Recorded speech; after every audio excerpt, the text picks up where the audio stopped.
a la Asociación 14 de Abril y a la editorial El Páramo la organización de este acto que hoy tenemos tengo el honor de presentar en la ciudad de Gijón. A continuación, pues tomará la palabra el representante de la editorial y después el compañero Julio, ¿no?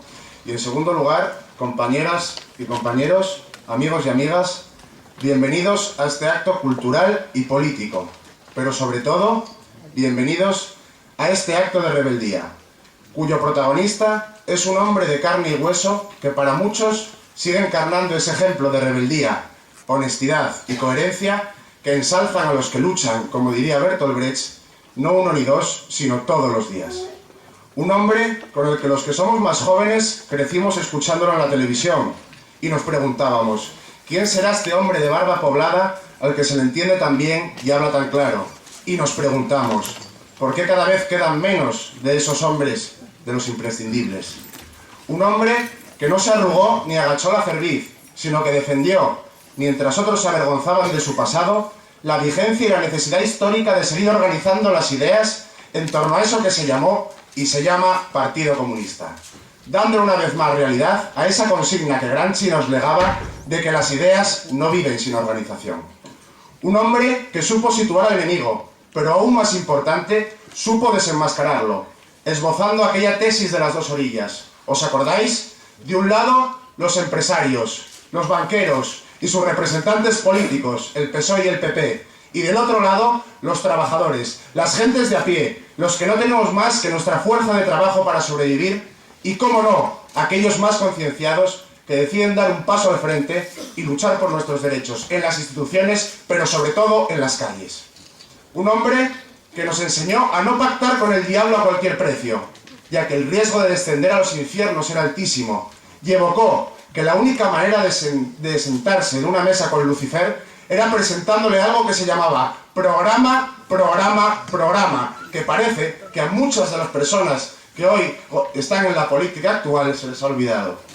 Un maestro andaluz que no solo en la escuela, sino a lo largo de toda su trayectoria política, consagró su acción a la educación de las gentes a través de su palabra, siempre suave en el modo, pero fuerte en el contenido.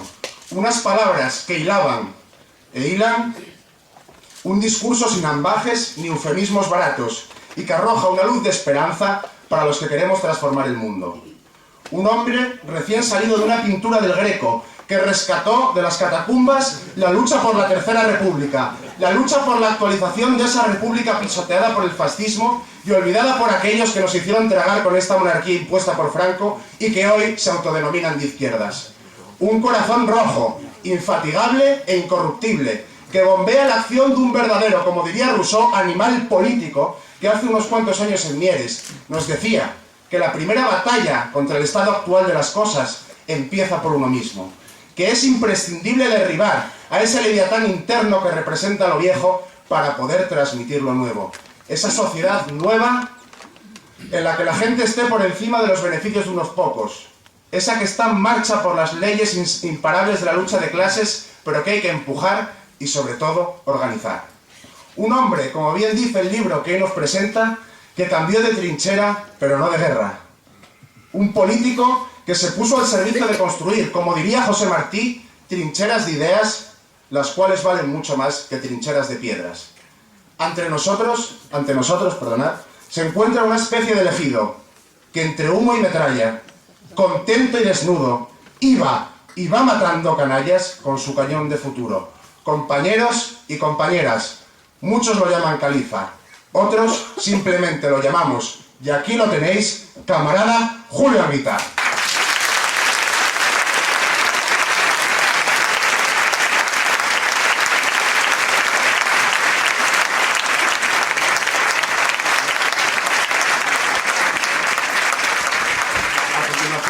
Tomará la palabra el compañero camarada también, Ricardo González, el editor del libro. Hola.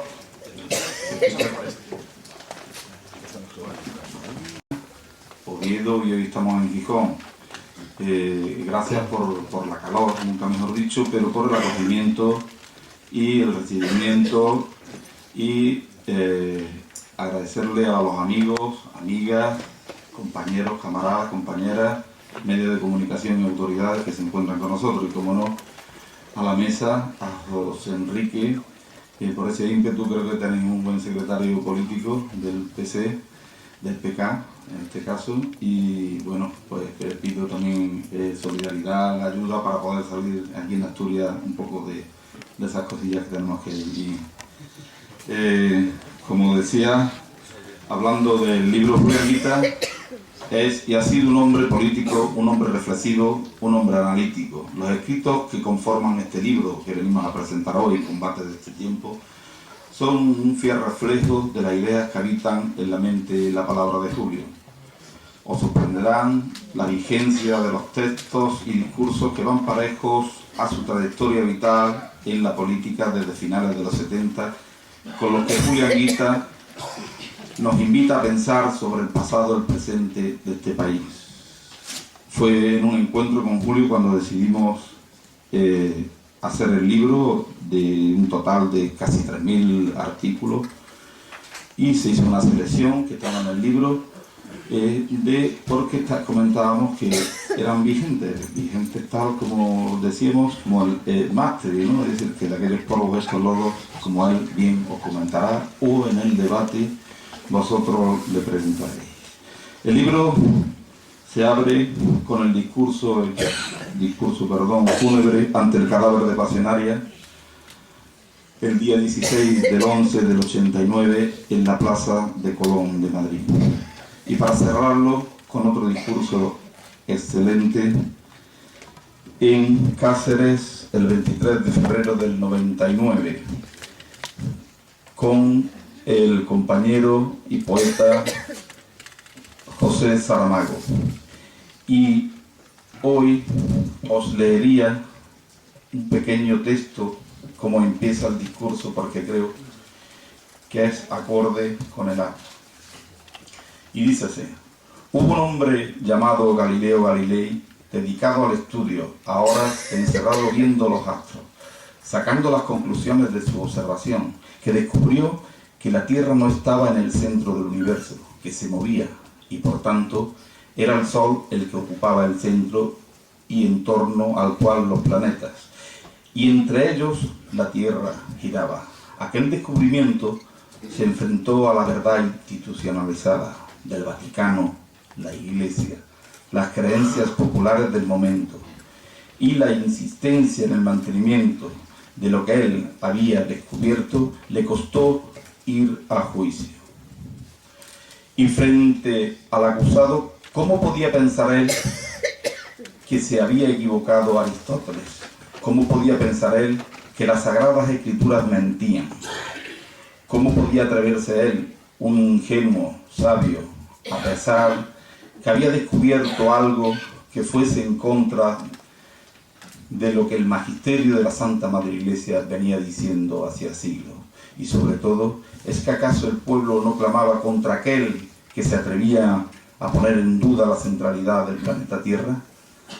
Las presiones son tremendas, tiene casi que ascurar, pero en un momento, en la rebeldía última, y musitando casi con una sonrisa a los Saramago, suave pero firme, dice en italiano natal: Epu si mueve, y sin embargo se mueve. Porque los cálculos matemáticos, porque las observaciones, porque los ejercicios de la razón, porque sus ojos estaban viendo noche tras noche, le estaban demostrando que era la Tierra la que se movía. Palabras de Julio Anguita en ese discurso. Creo que queda clarísimo lo que se quiere decir. Pues nada más, saludaros desde el Páramo, desde Córdoba, una vez más, reiterar este agradecimiento, deciros que nuestra editorial, una editorial que nace comprometida con la sociedad, con la cultura, de compromiso dentro de unas líneas generales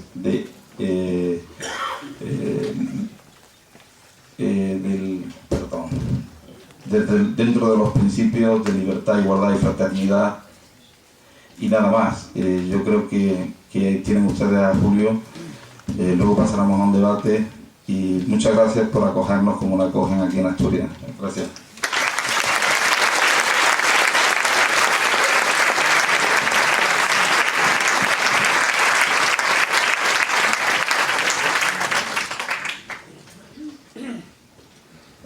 noches.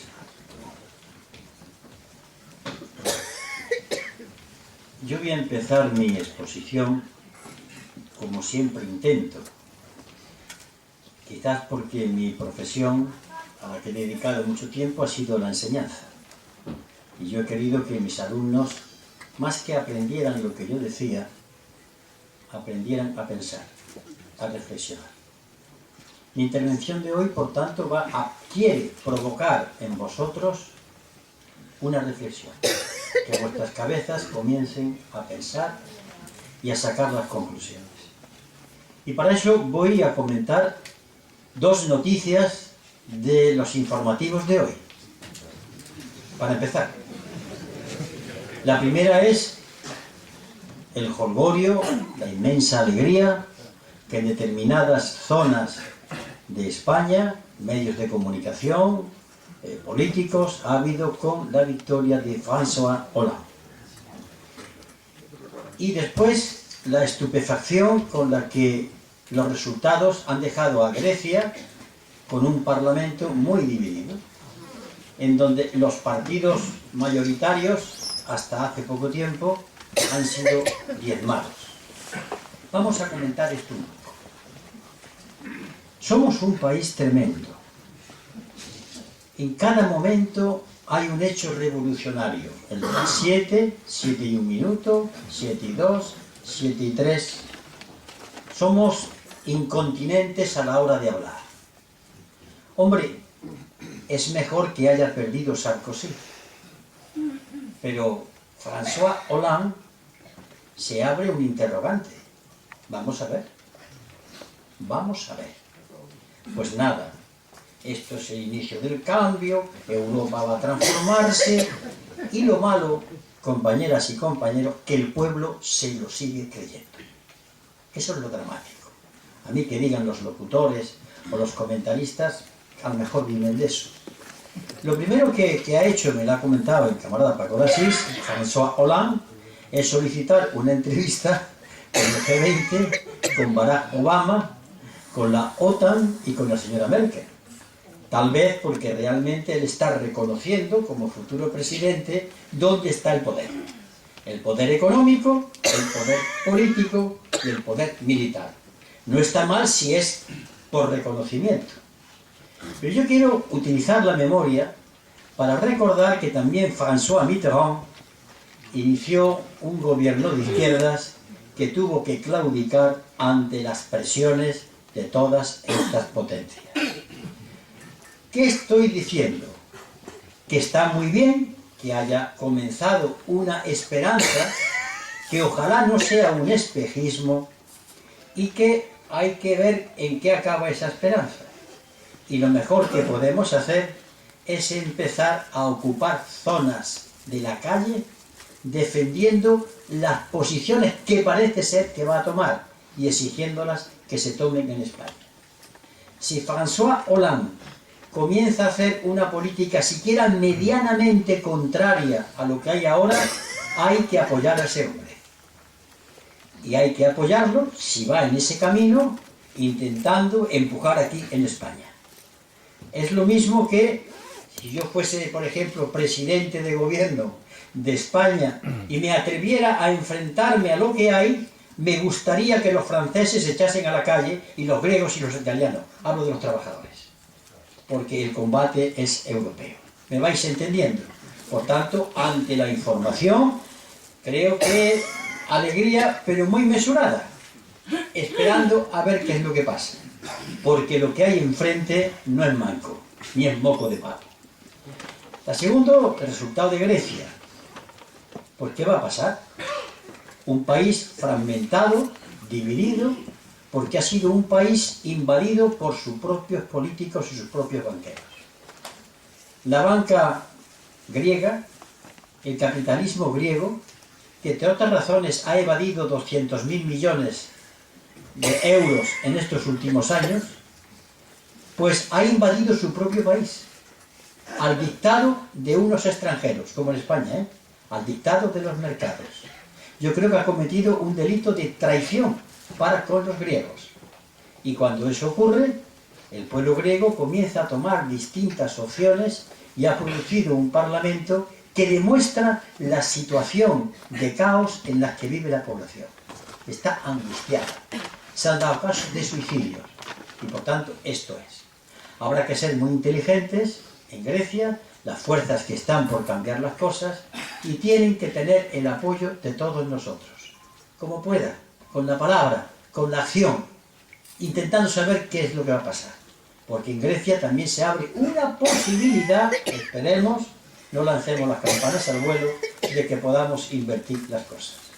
Pero cuando esto se está comentando a las pocas horas de lo que ha acontecido, me acabo de enterar hace un momento, me lo ha dado Radio Nacional de España, que me ha hecho una entrevista, que Bankia ha sido intervenida y el presidente del gobierno ha dicho que va a rescatarla con dinero público. Aquí hemos llegado. Es decir, una mafia bancaria. Unos que se han montado sobre el robo.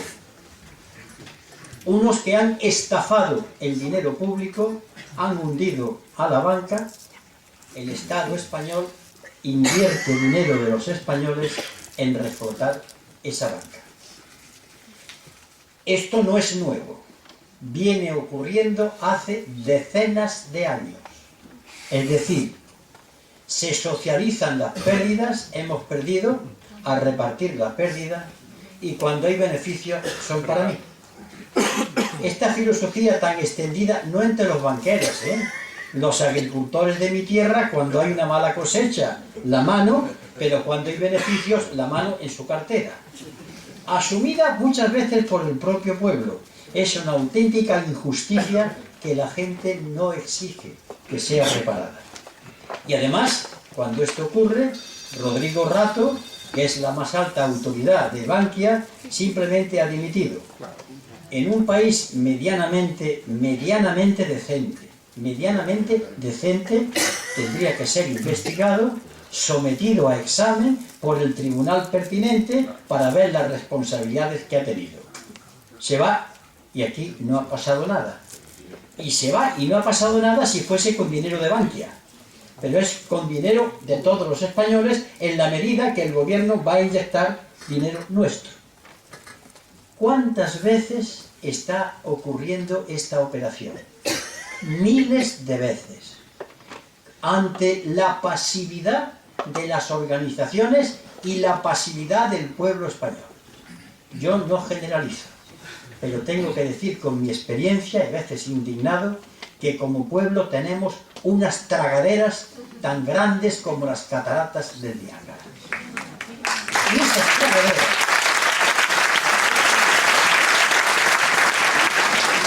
permanecen abiertas para tragarse todos los robos que están ocurriendo, pero eso sí, en un momento que se lesiona a un futbolista o hay no sé qué historia amorosa, salimos para posicionarnos en favor de. Yo quiero recordaros la historia de la antigua Roma, cuando los cristianos perseguidos eran echados a los leones para que el pueblo de Roma aplaudiera aquella barbarie y se olvidara que estaba pasando hambre. Esto es muy viejo. Al pueblo se le dan informaciones, debates, se les incita a que digan determinada posición. La última. Un día aparece en televisión que esa señora tremenda, presidenta de Argentina, ha nacionalizado una empresa española. Y yo que ando mucho por mi ciudad, oigo en el bar que tomo el café, no a banqueros, a trabajadores normales. Hay que ver la tía esa. Algunas veces digo, hay que ver los burros que son.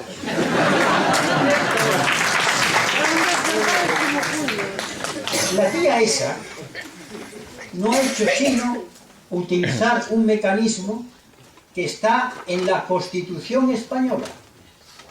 El Estado español puede, en un momento determinado, nacionalizar cualquier empresa extranjera. Luego, por lo pronto, esa señora ha utilizado un mecanismo legal. Segunda cuestión. ¿Por qué somos como somos?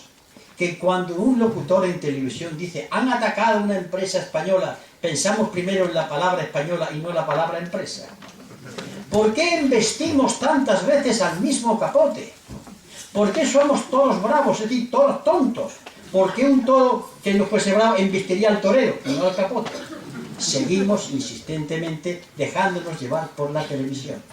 Y además, esa empresa no es española, aunque lo fuera. La señora presidenta de Argentina ha recabado para su país lo que es de su país. Y eso es lo que hay que hacer. Que otros no lo hagan, se irá en su baldón. La empresa no es española. La empresa es extranjera. Bueno, y aquí tenemos a comentaristas y a una parte del pueblo español viendo que muy mala esa señora lo que ha hecho. Pues bien, ante eso yo voy a hacer una reflexión, porque también como profesor de historia tengo que decir que yo me hice historiador porque quería saber lo que pasa hoy en día. Yo no me hice historiador porque a ver lo que pasó entonces, no me interesa. Me hice historiador porque lo que pasó entonces tiene consecuencias para hoy. La idea del libro surge de una conversación entre el editor y yo, en el sentido de que hablábamos de lo que está ocurriendo ahora, la Unión Europea, el paro, la crisis económica y una serie de temas parecidos, y el euro. Y entonces comentábamos los dos que para la gente normal esto era algo nuevo. La crisis, es que estamos en la crisis. Y yo observaba a mis paisanos hablar de la crisis como el que habla, ha entrado una nube y ha empezado a llover. Como si eso dependiese de un capricho de la naturaleza que no tiene responsables, que nadie sabe por qué ha sido y que se presenta así por casualidad. La crisis tiene responsables y no es de hoy. Y entonces hay unos textos hechos en Izquierda Unida y en el Partido Comunista de España, tras muchas horas de debates con economistas, en donde salimos a la arena pública a enfrentarnos al Tratado de Maastricht, a enfrentarnos al euro. El euro, ese inmenso disparate, esa inmensa tontería, esa solemne estupidez, consistente en que meter en una misma moneda a países con distinta capacidad económica, sin hacer un presupuesto común, sin una política fiscal común, sin una convergencia social, pierde el más débil, en este caso los países mediterráneos, gana el más fuerte, en este caso Alemania, que impone el marco cambiándole el nombre, y se llama euro. Esto lo estamos viendo ahora, pero se dijo hace tiempo, y ahí están los textos, que vienen ahí. Los debates que estuvimos cuando el Tratado de Maastricht. Cuando el Tratado de Maastricht, el año 1992, nosotros defendimos que era una tontería. Y tengo que recordar que hubo en el ámbito de lo que se llama propia o impropiamente la izquierda, una especie de visión milagrera de que se iban a acabar los problemas. Hasta los sindicatos mayoritarios apoyaron aquel Tratado de Maastricht, que venía a decir que había que recortar gastos, llegar al déficit cero y buscar políticas de acercamiento en lo monetario.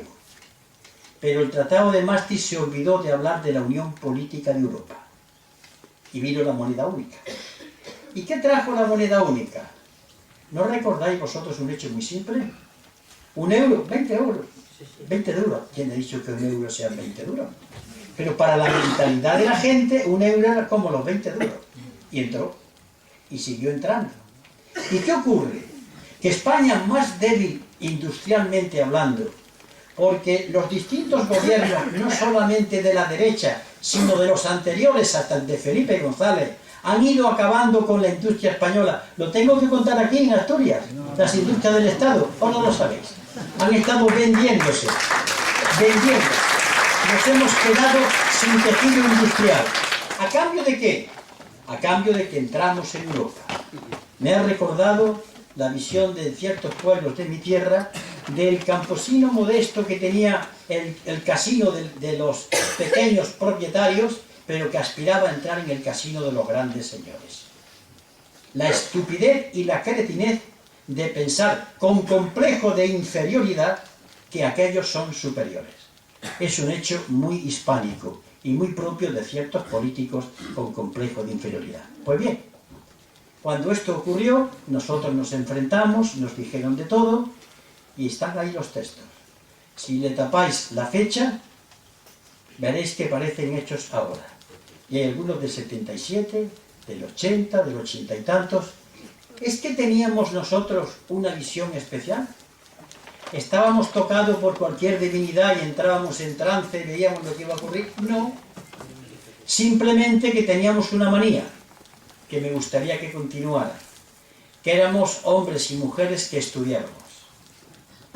Que estudiábamos no es que vayas a la universidad, que leíamos, que pensábamos colectivamente y discutíamos, y los números y los datos y las posiciones de determinados economistas nos estaban diciendo que aquello era una barbaridad.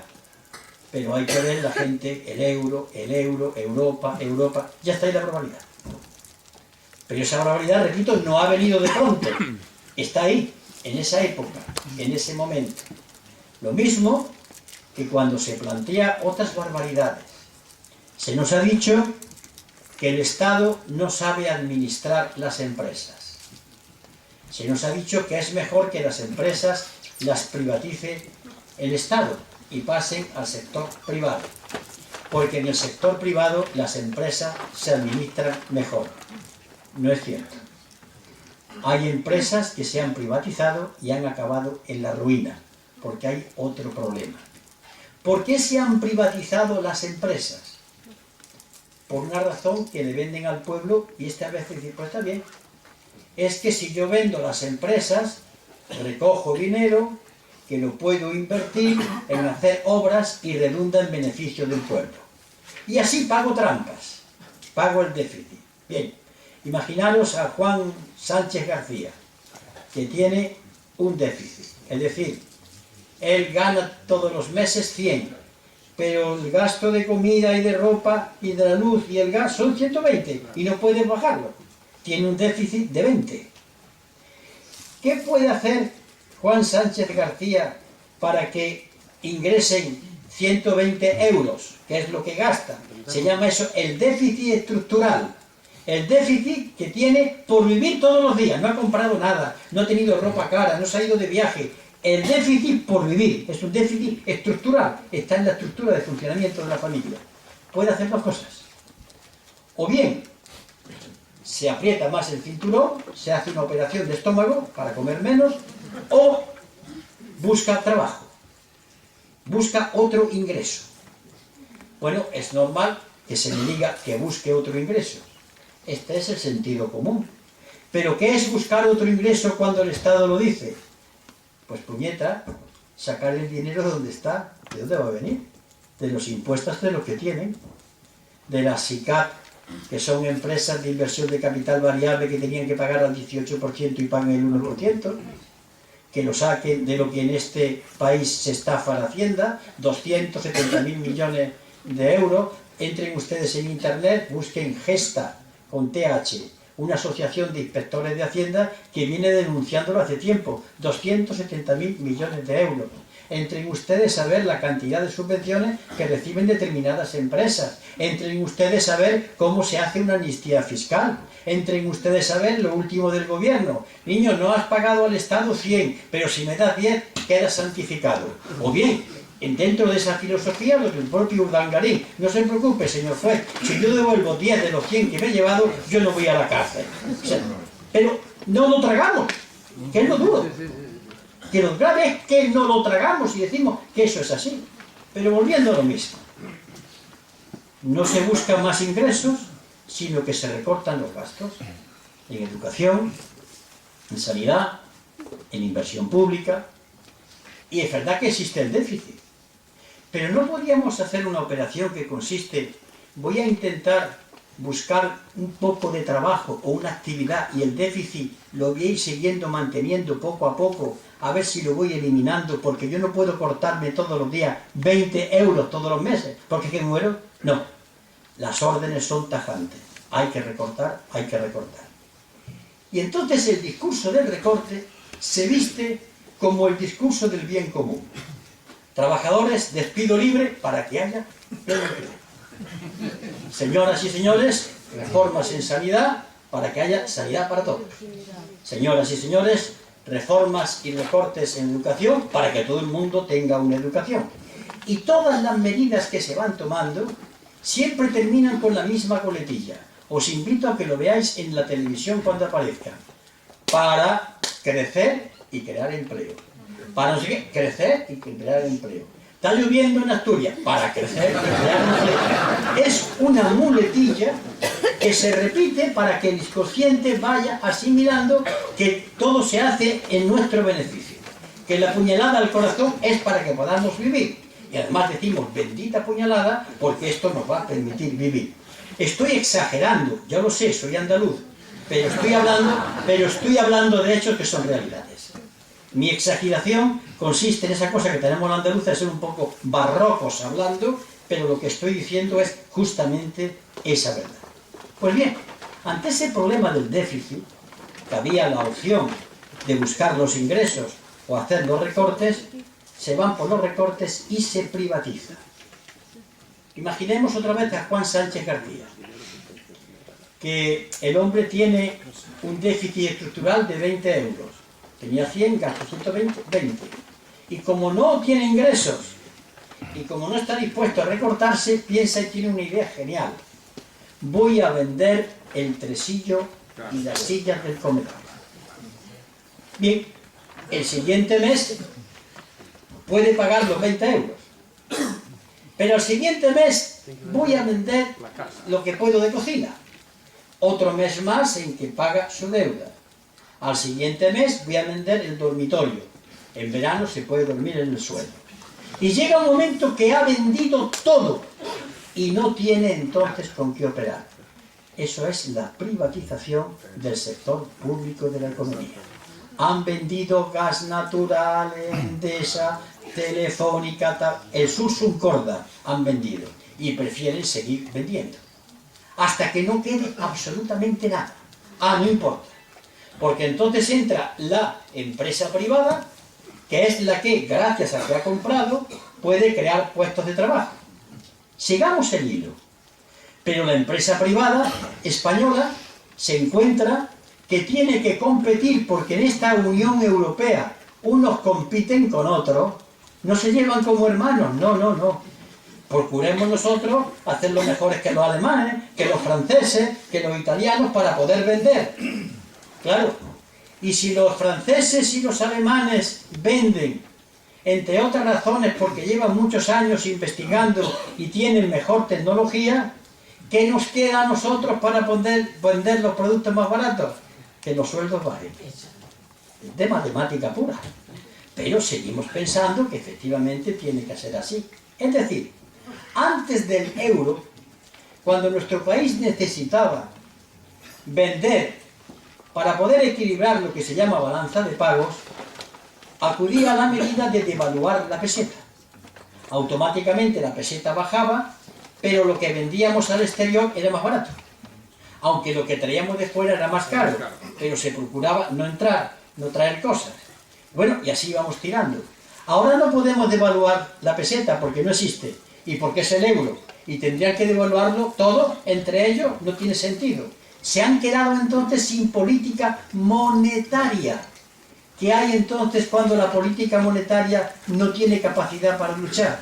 Pues van entonces a lo de siempre, la política de reforma del mercado laboral. Ha habido 14 reformas del mercado laboral, si la memoria no me es infiel. Todas ellas tenían la coletilla para crear empleo.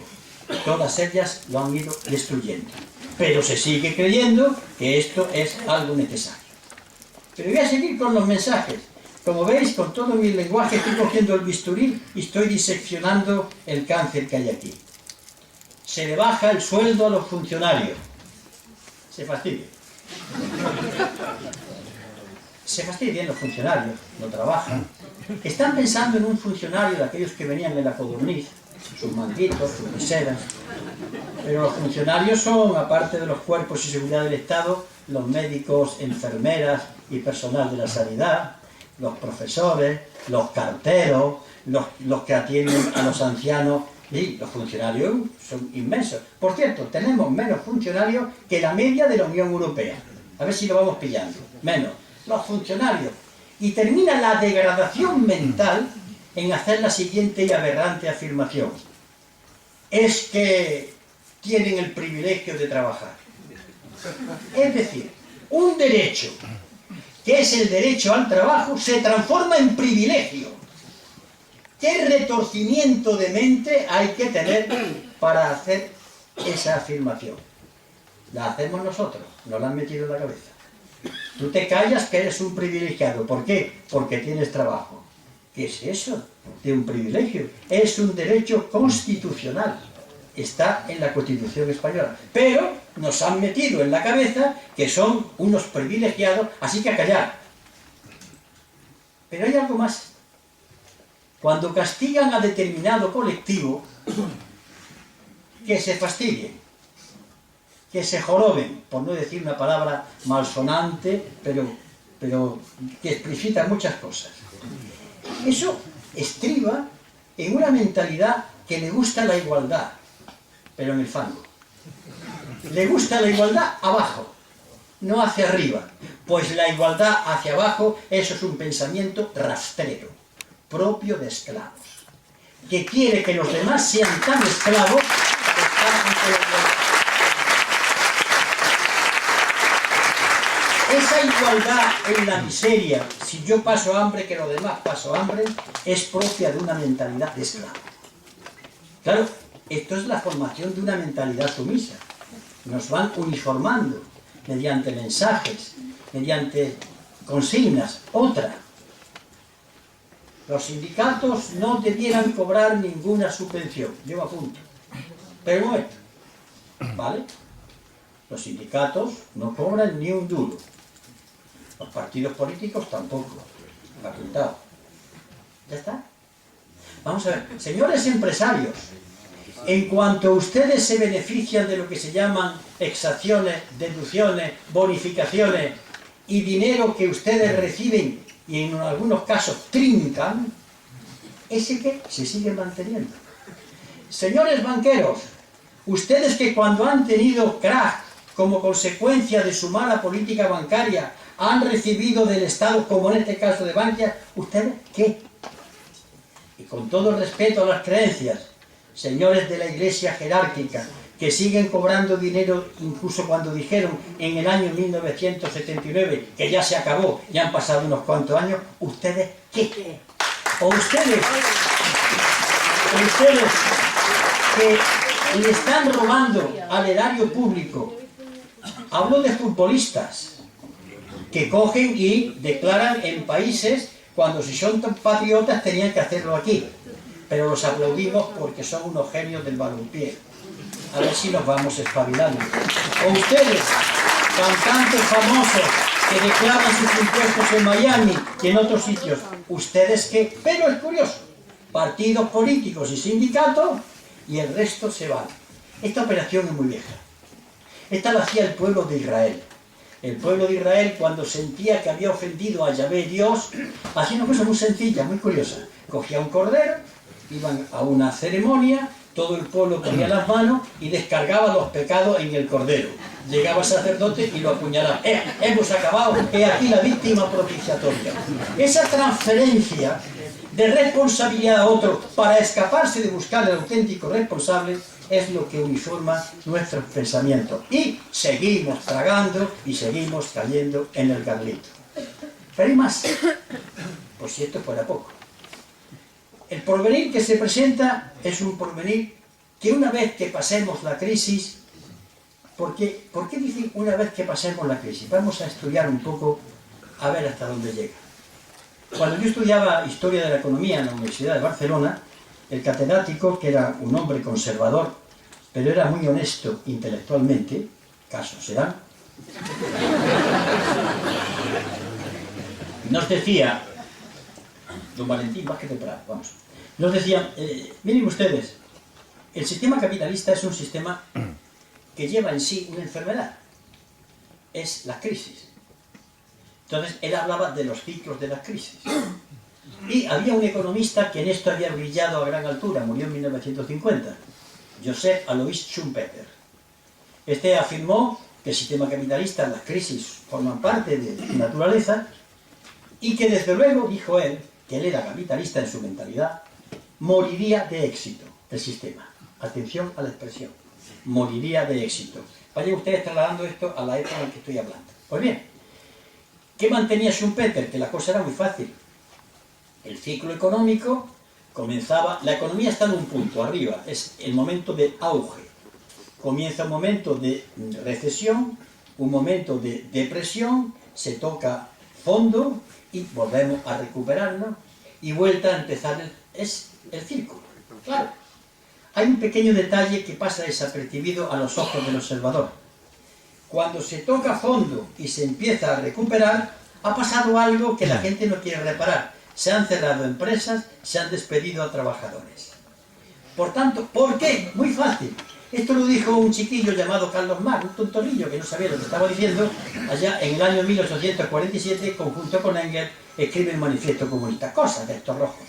Es el que habla del sistema capitalista y de sus crisis. Que cuando llega abajo necesita recuperar la tasa de ganancia, tiene que cambiar las infraestructuras de sus estructuras de fábrica, tiene que echar trabajadores, sustituirlos por máquinas o por otros trabajadores, se quedan en el paro y claro, hay recuperación. Hasta que nuevamente hay una crisis de sobreproducción, se produce más de lo que la gente consume, hace falta y vuelta a empezar. Pues bien, hay quien sigue creyendo que esto va a ser así, que está tardando, puñeta, pero va a ser así. Sin embargo, ya no va a ser así. Ya no hay posible recuperación. Y vamos a explicar por qué. El discurso del señor Rajoy y el discurso de otros señores está siempre cuando nos recuperemos.